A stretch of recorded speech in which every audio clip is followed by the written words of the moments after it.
Get your stinking rat out. It's late night large.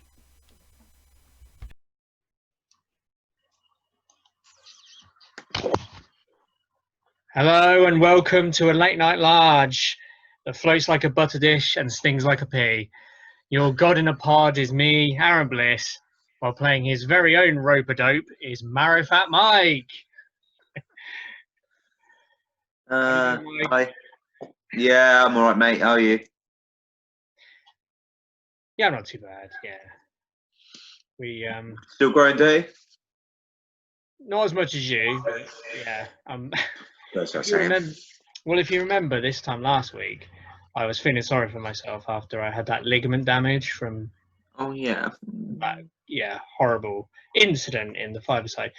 I'm happy to say, or happy to report, that it's healed remarkably quickly. Obviously, not taking anything for granted, but I can walk without pain now, and it feels weak, but there's no pain there.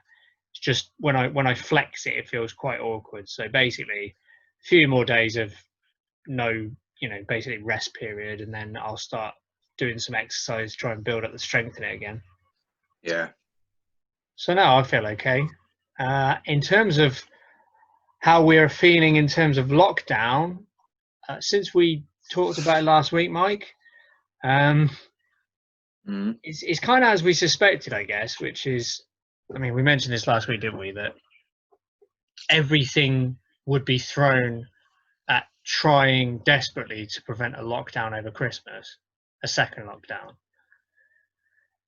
And it looks, I mean, I don't know if there's any more qualified people than me, but it looks to me as if we're doing quite similar to what we were doing in March, which is kind of throwing a lot of shit at the wall and hoping some of it sticks to get us out of the mess that we're now back in again in terms of the COVID rate, the infection rate.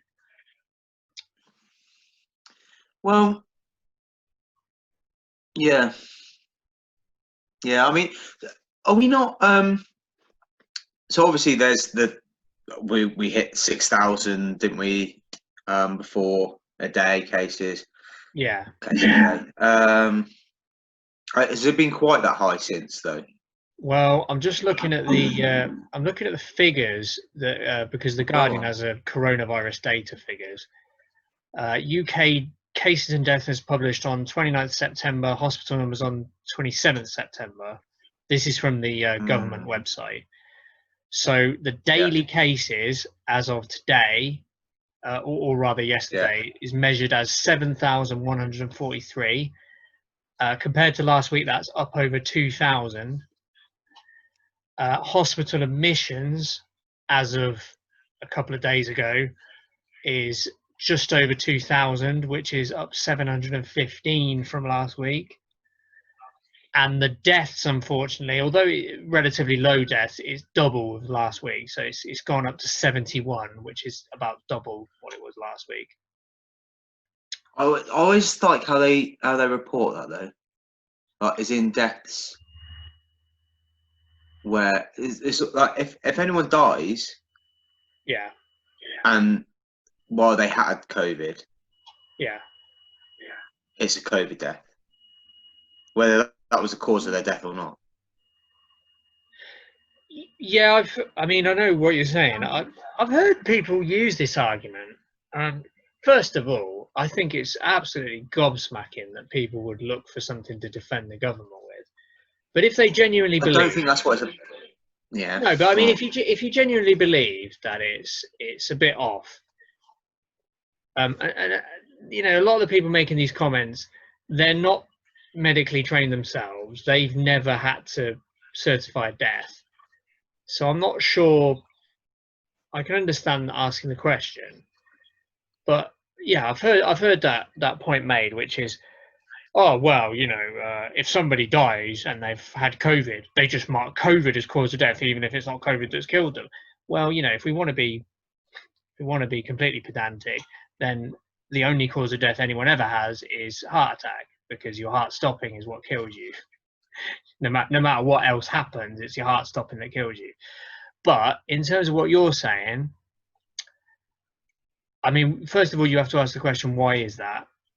Probably time constraints, trying to avoid maybe viral loads being passed on to the people measuring these things. I don't know. But the other thing is, if someone's got COVID and they've died, well, COVID hasn't helped, has it? Like their death is not unconnected with COVID, even if that's not ultimately the cause of death. No, that's bollocks. Do you think that's Well, possible? so if you died tomorrow, right? Yeah, Because you got yeah. run over by a lorry, right? Is asthma your cause of death? I mean, Mike, that's such a huge straw man. It could be seen from space. No, it's not. No, yes, No, it it's is, not. Mike. Yes, it is. If okay, the only way that analogy would work is if I staggered into the road having an asthma attack, because the two are completely unconnected. So, say someone dies. Correct. Okay, That's exactly my point. let me get. Okay, That's well, not straw man. That's exactly what the point was. no, I mean, your point is bollocks, Mike. Let me put it this way then. If someone's suffering from cancer and then they Yeah. contract COVID while they're, in a serious state from cancer, and then they die, and then it says, oh, well, that was very sad. That's a death from COVID. You're going to sit there and go, no, that was a death from cancer. You can't include COVID, because the COVID almost invariably sped up their demise. I don't see how. Yeah, okay, pedantically, it was the cancer that killed them, but I mean, come up with a scenario for me where somebody has COVID and another serious illness, and COVID is completely unconnected, doesn't exacerbate the other condition at all. This is what I'm saying, because Well, I just did. what if somebody had COVID and was hit by a truck and they said, oh, they're COVID positive, so it was the COVID that killed them? Yeah, yeah. Mike, I tell you what, if that happens and somebody is found outside, completely pressed flat by a lorry, and then they posthumously test their blood and say, fucking hell, this guy had COVID, that's what killed him, then I would say Mike was completely right. It's completely out of order that they're putting COVID on the death certificate. Because I mean, to be honest, that seems to just be a thing for pedants.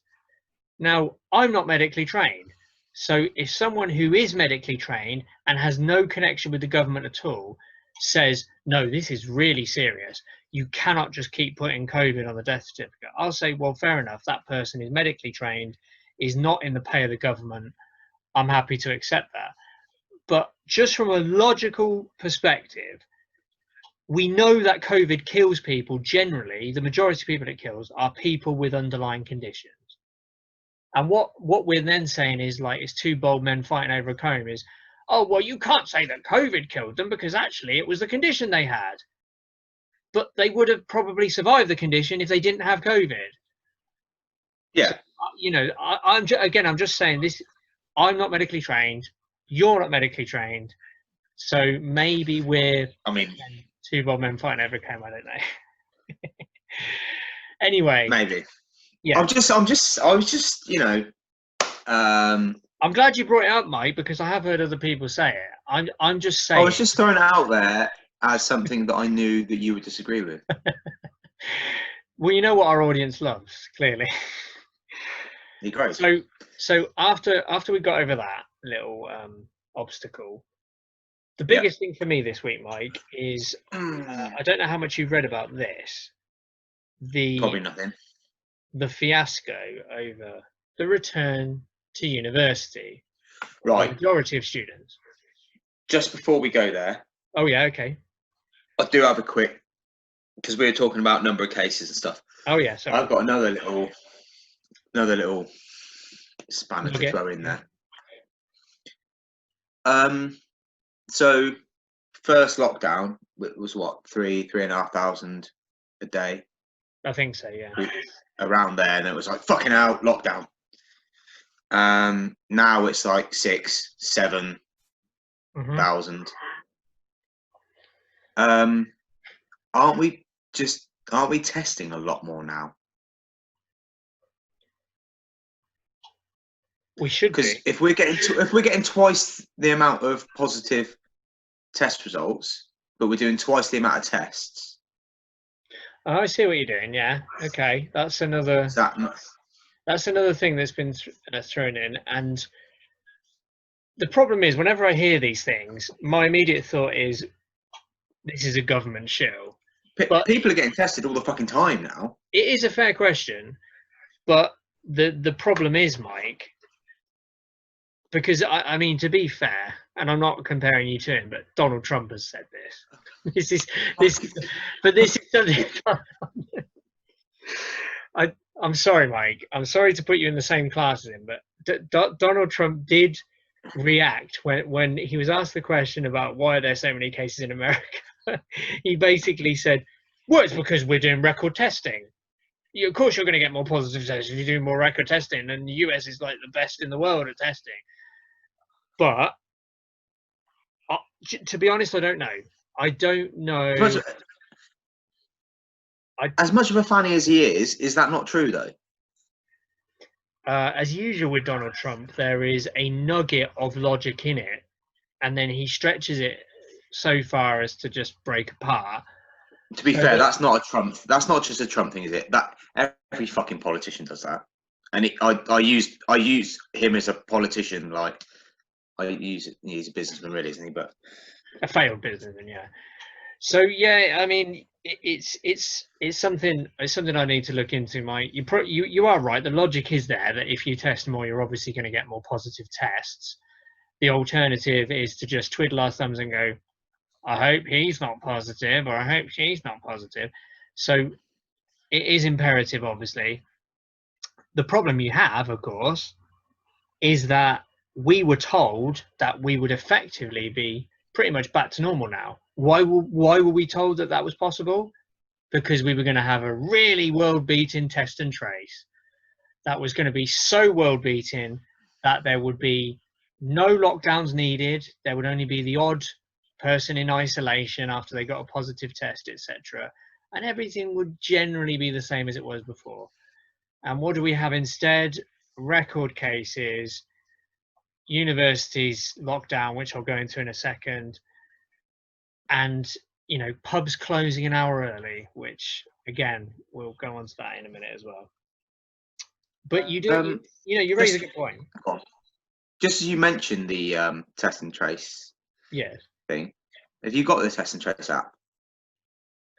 I wouldn't be able to get it even if I wanted to download it because I don't have a smartphone. You do have a smartphone? No, that's a phone that works as an internet device. It's not a functioning smartphone. You're not a functioning smartphone. Thanks for that. You're welcome. Yeah. Okay. Okay, so yeah. So what are folk like yourself and anyone else? So basically everyone over the age of like 60 and you don't have a smartphone. What do they do? Probably the same as those people who are unemployed were told to do when it was suggested that not everyone who's unemployed has internet access. And I don't know if you've heard about this. The Department for Work and Pensions, I think, I don't know if this is still the case, but it definitely was the case initially. They said all applications, initial applications for universal credit, have to be done online initially. To which, people obviously came back with, you're talking about people who potentially don't have a pot to piss in. You think they've got internet access? And don't get me wrong, it makes sense to have the vast majority of the population doing things online if they can. But when it's something as crucial as like money to actually exist from week to week, you have to give another option. You can't just make it mandatory online. But anyway, that's another subject. So I think it's probably a lot like that, Mike, is what they'll think is, oh, well, who doesn't have a smartphone? Negligible. Hardly anyone. Everyone loves their smartphone. Especially those puffins that were in Trafalgar Square protesting that they didn't want to be controlled by the government.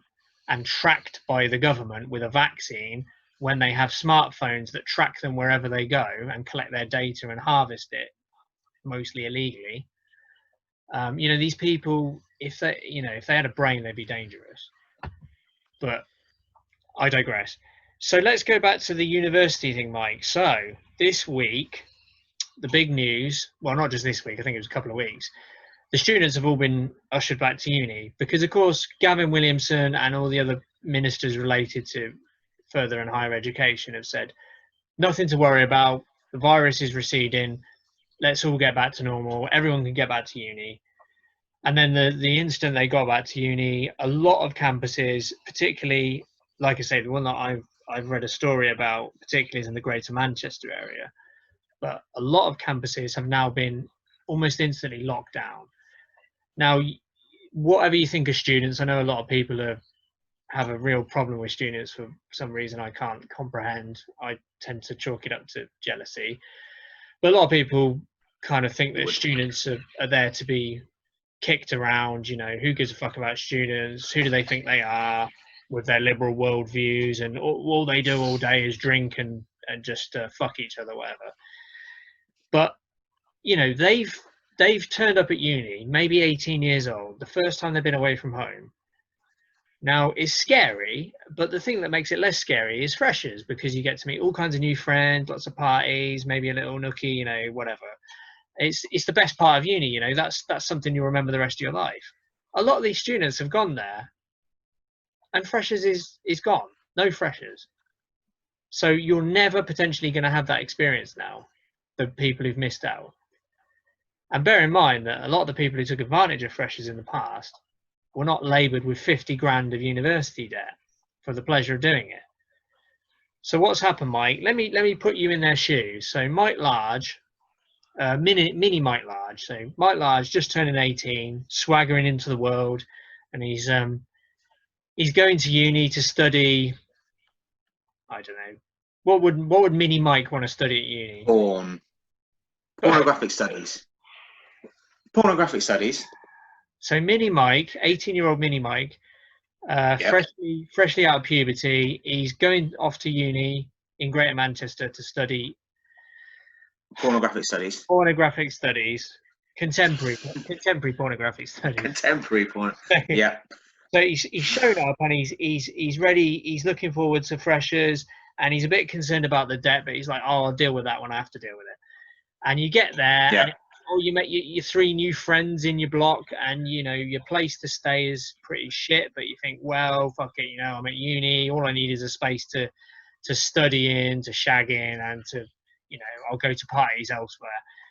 And you get there, yeah, and pretty much the minute you've signed in, they say there's been a COVID outbreak on this campus. None of you are to leave your rooms for the next fortnight. What's going through your head at that point, Mike? How do you react to that news? So not me now, me then. 18-year-old. Right.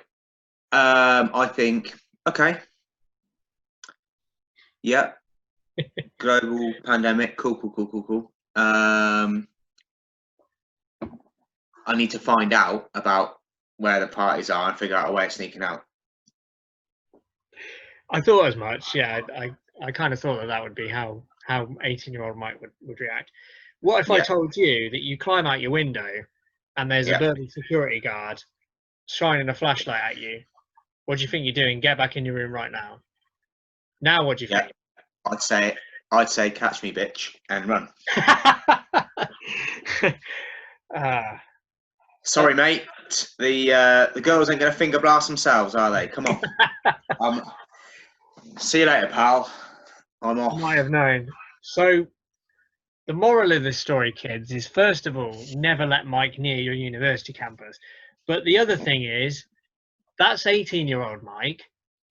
36-year-old Mike is the security. Right. So, if you have a security guard that looks a little bit like Mike Large, just try and appeal to the 18-year-old within him, because there's a chance that security guard Mike can be bribed with tits and booze, always. So maybe look at it that way, kids. So if you are in Greater Manchester or any other uni where you found yourself locked down, no food or laundry facilities, and there's a burly fucker outside saying, "Stay in your fucking rooms. I ain't telling you twice." Yeah, yeah. Yeah, Like Mike has demonstrated. Just remember, these people are generally open to bribery. They're not. Yeah. Oh yeah. Just fucking say, listen. I hear what you're saying. Give me some birds. Where I'm going. Applying with booze. Right, we're going to stop off at the offie around the corner. Right, we're going to apply with booze. They're prime for it, my son. They are prime for it. Come with us. Come with us. So see. Don't worry. Come with us. I'm sure that they'd all love the older man. There probably might be a couple of mature students there as well. Come on, come with us. Fuck this off. And if I'm hearing that, I'm thinking, sorry, I've got bills to pay. Absolutely can't do that. Wait for my supervisor to fuck off around the corner. Right, what's the address? That's Wait, go. What's the address? Yeah.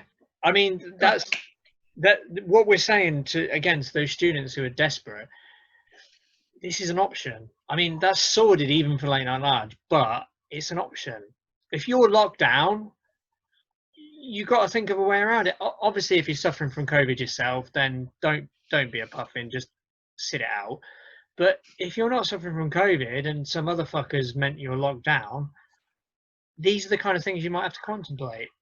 We're not advocating it. We're just saying that that's an option available to you. Just look for the inner mic in the security guards and let it guide you. If you see a little glint in his eyes when you say like, "Oh, it's gonna be tits and ass over there," or like, if you just look him in the eye, you'll see the little glint that goes. Yeah, you can see it. You know when see that little sparkle in his eyes. You've got him. Bribe him with that. Use that. And if you don't, then fuck him. Just leg it. But if he has an inner mic, you're away. You're looking for the inner mic, yeah, exactly. So we've offered you an alternative, students. So if you're stuck in that situation, there's an alternative. But Mike, don't hear you whinging about it. That's how you get around it. Done. Solved. If we're being serious about this, and right, we put on our cynical hat here, Mike. Right. The cynic in me, might suggest, a very cynical type, might look at this situation and say, not much has changed over the last 2 or 3 weeks.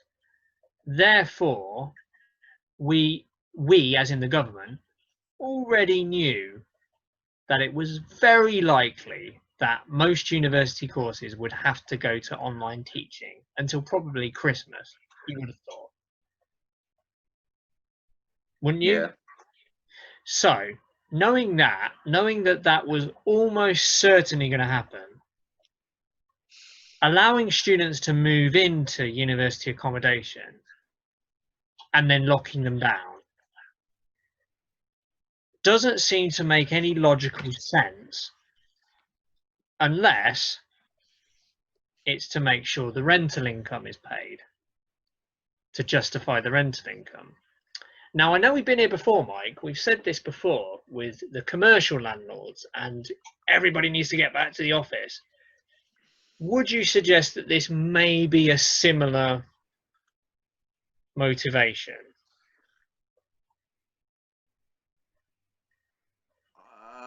I'm trying to think of a way in which I can just tell you that you're completely wrong.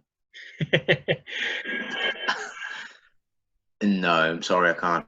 Do you know what? Yeah, again, there's a cynic in here, and yeah, I mean, it does look like that, doesn't it? I mean, because otherwise, if that isn't at all even considered, it's not a factor, then where I don't follow what the logic is. Where is the logic? Well, this is my point, is that, I mean, what could it be? Say it's not that then. Let's try and get you to think differently. No, Cynic hat gone, right? You're done with that. Disprove your own cynical theory. yeah. Go, shoot, go, bang, go. What is the logic behind it if it's not that?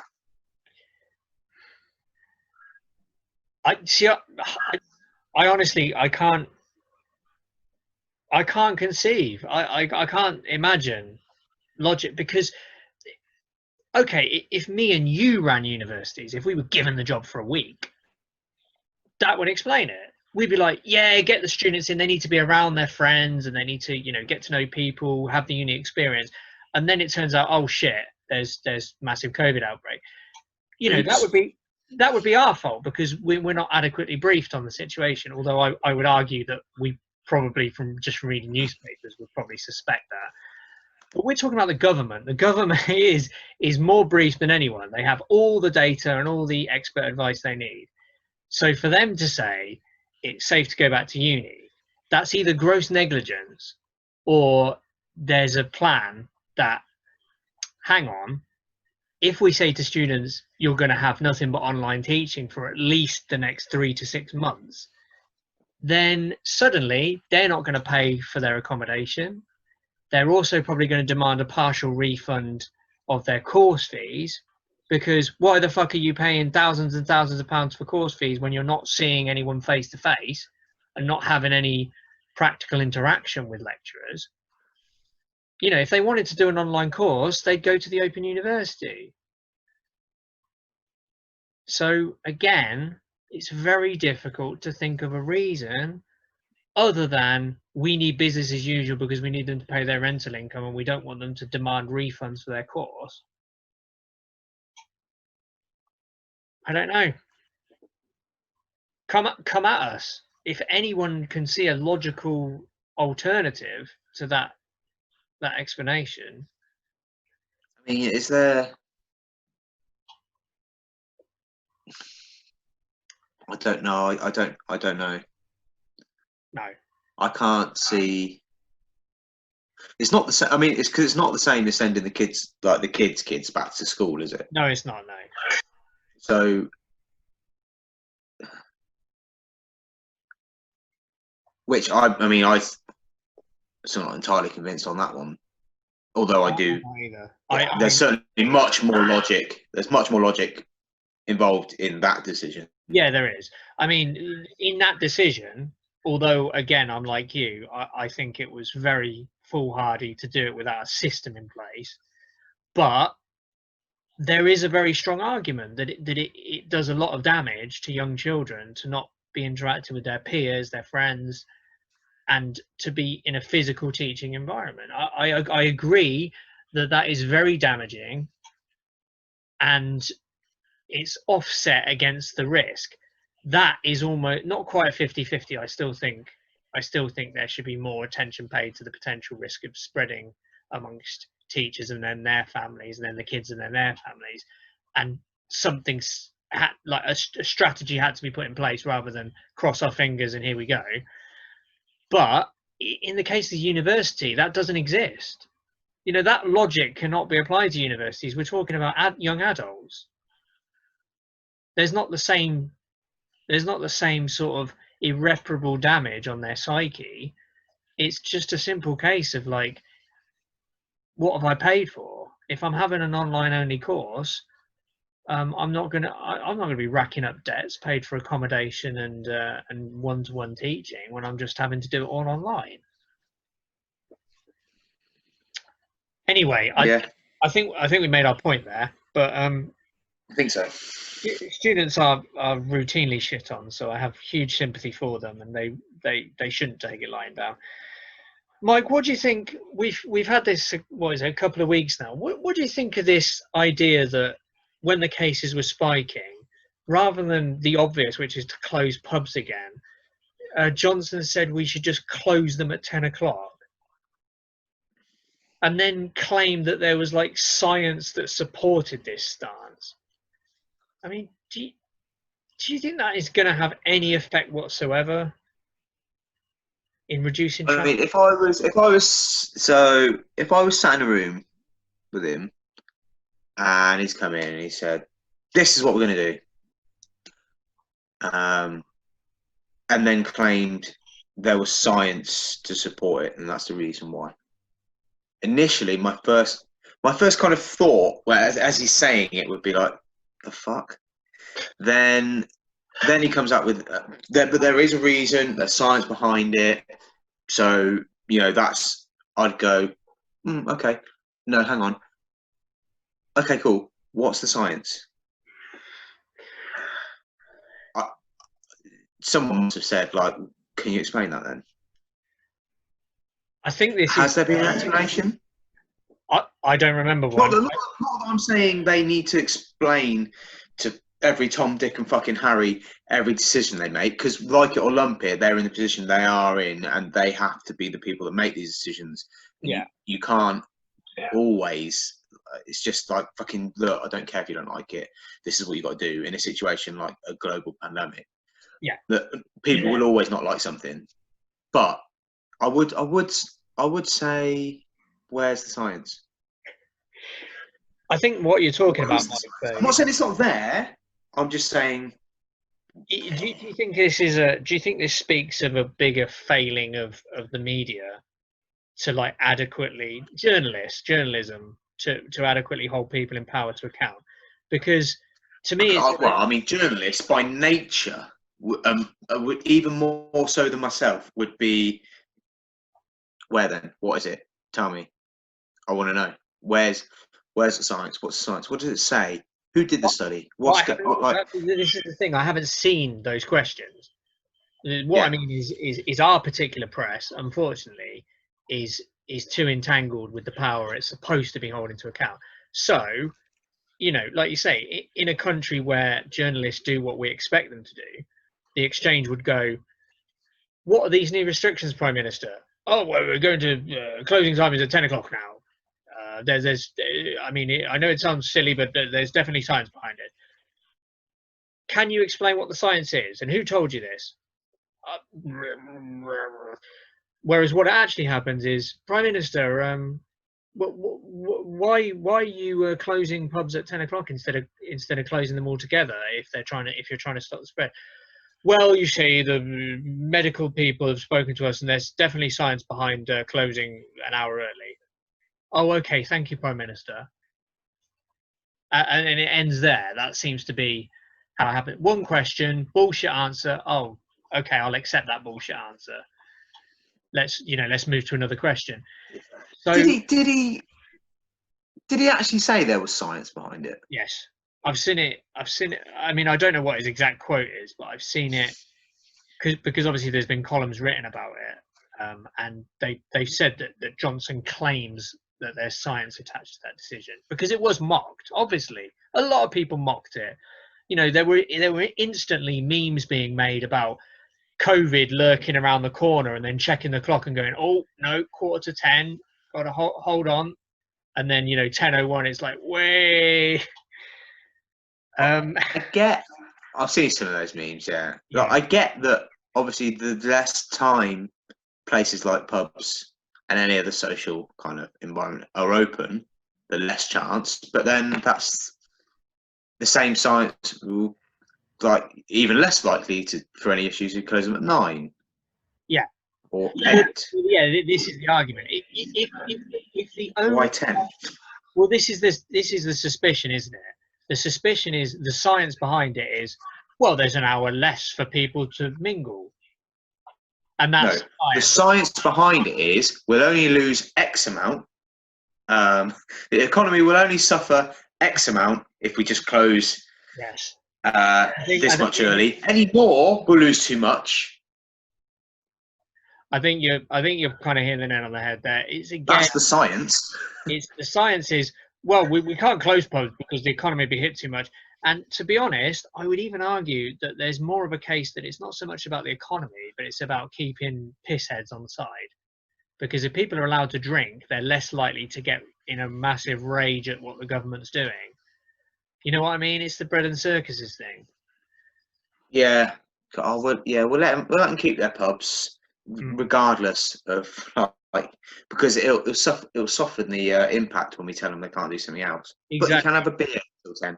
No, that's it. To me, that's exactly it. It's like when people keep going, "Oh, how can you ban people meeting people in other households, but they're allowed to meet at a pub? Is this all about economics?" Well, it's not just economics, is it? It's a certain section of the population basically will drink their cares away and forget about everything else, and it's a way of pacifying a section of the population. It's not just the cash registers. But yeah, anyway. And one more thing I'm going to end on, Mike, because one more thing. Yep.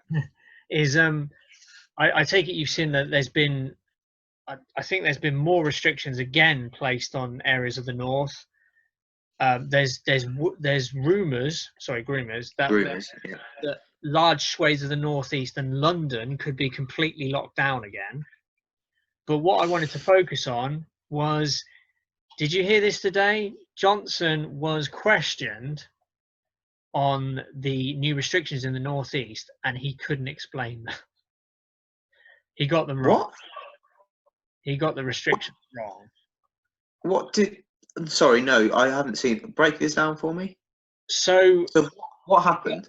Well, okay, to be honest, as you know, with Late Night Large, we're just like a couple of pissheads talking in the pub. We don't do research. If we wanted to do research, we'd make a channel where we earn money.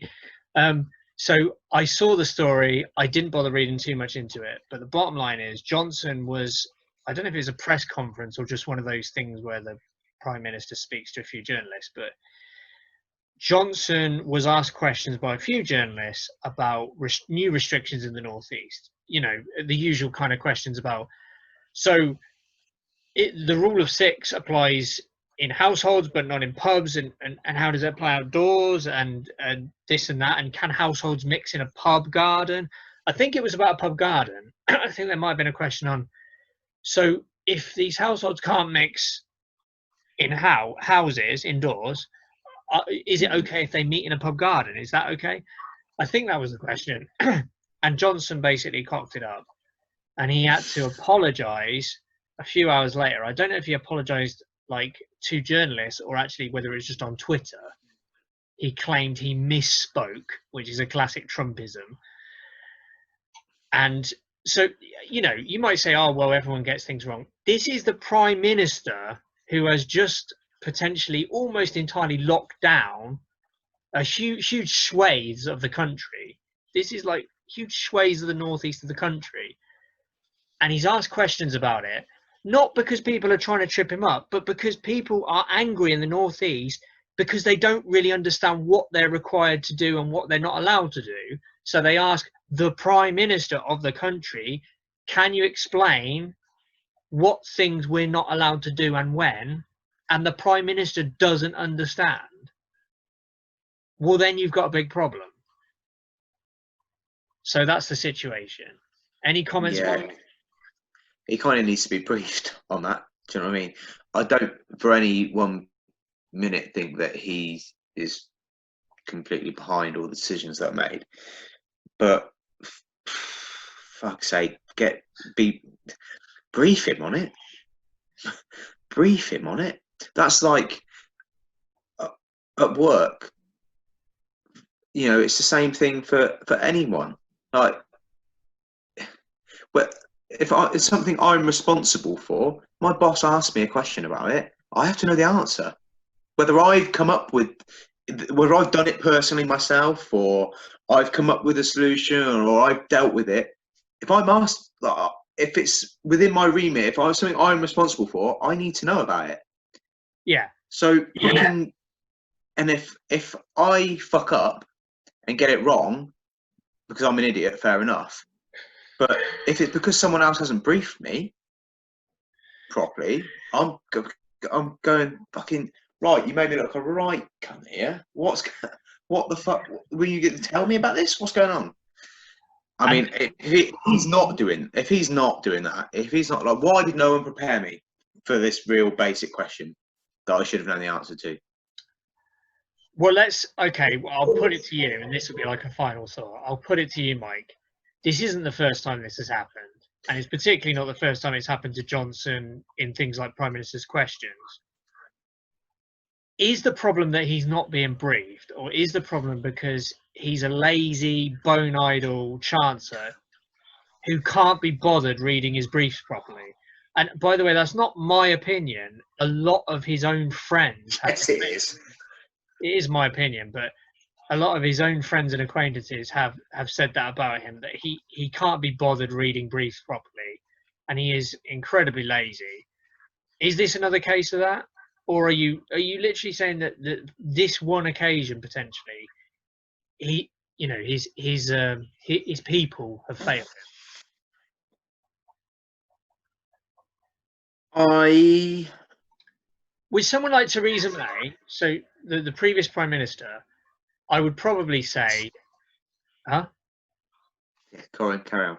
I would have probably said about Theresa May, oh, she's clearly not been briefed properly about that. Because the impression we got of Theresa May, yes, she was god awful, but she understood her job. Like she wouldn't walk into a situation where she hadn't read the briefing papers, she wasn't ready for difficult questions. Okay, yeah, a lot of her difficult questions she just evaded and gave answers that weren't real answers. But there was no occasion where she would like trip over her words and then give completely the wrong answer, and then a couple of hours later go, "Oh, I'm very sorry, I misspoke. I've cleared up that since then." That's what I mean. It's not necessarily like slagging off the Prime Minister because it's a Tory Prime Minister. It's more like the character of Johnson is that he doesn't really believe in doing hard work, like the hard graft of like understanding briefs. So you think it's not just, he doesn't just act bumbling buffoon, he actually is one? Yeah, not as much as he shows. Yeah, I agree. He completely plays it up. But in terms of, do I think that he goes into important meetings and briefings fully prepared, having gone through his notes line by line and worked out any hard questions if he asked? No, I don't think he does, because there's a numerous anecdotes that say that he turns up and wings things all the time. I mean, we will do it from time to time. I do it time. I can, but I'm not the Prime Minister. This is the argument. I think it's a combination is the answer to your question. Okay. There's probably in this instance, I think there's probably a combination of someone. It will be someone's job to prepare him. Mm-hmm. So you can say ultimately it's his fault. Well, ultimately everything that he does or says, or his government does or says, is his fault, whether it actually is or not. So in that respect, yeah, it's on him. But it will be like someone's whole job will be to prepare him for that. Of course, yeah. So who's actually fucked up more, them or him? Combination. Should we see? Should we see if there's a sacking this week, as there tends to be after massive goofs? Oh yeah, medical advisor sacked. Oh, senior civil servant sacked. So yeah, I wouldn't be surprised, like you say, if a lower level member of staff is like, "Oh dear, lost their jobs this week." But Boris, I gave you the brief. Yeah. No. To be Boris, I gave you the brief. You didn't read it. And on that note, Mike, anything to add before we? I don't think so. No. Okay, so I think we've rambled enough.